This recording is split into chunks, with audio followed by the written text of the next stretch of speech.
Hi, I am Moses, and I will be playing the role of Reverend Dr. Martin Luther King Jr.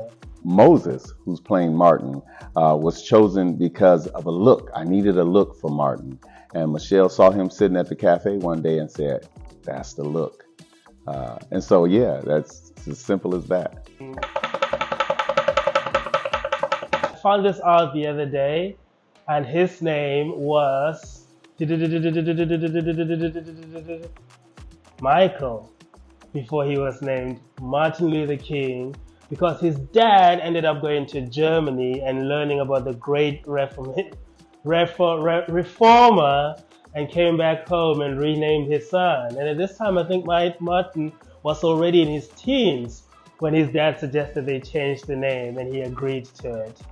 Did I get that correct?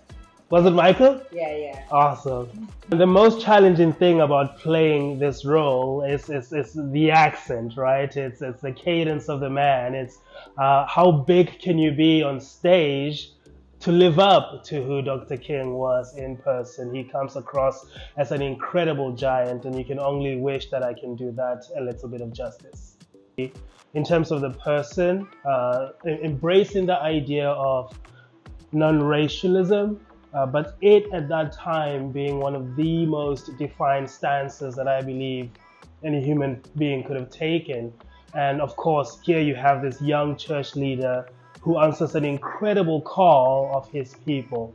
That I find challenging. So getting into those emotions, getting into the intellectual project, but also getting into the human project that I believe Dr. King espouses. All right, so that is incredibly challenging. I'm also finding learning from an acting perspective, learning the cadence, the accents, and all these things, right? So that's an incredibly challenging aspect of playing the role, but certainly enjoyable. You are being invited into a grand conversation between two luminaries. Think about it.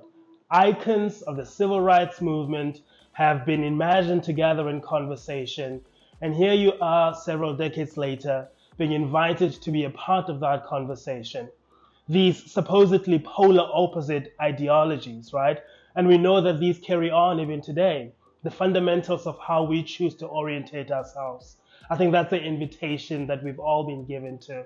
And so I would love for you to come and see this. Not only would you be watching as the conversation is supposed to have happened, but you will also be engaging with your own mindset, your own intellectual vigor, to how you think it should have happened. We would love for you to go get your tickets. Go to xonstage.com or check the link on my bio to get your tickets. Would love to see you there.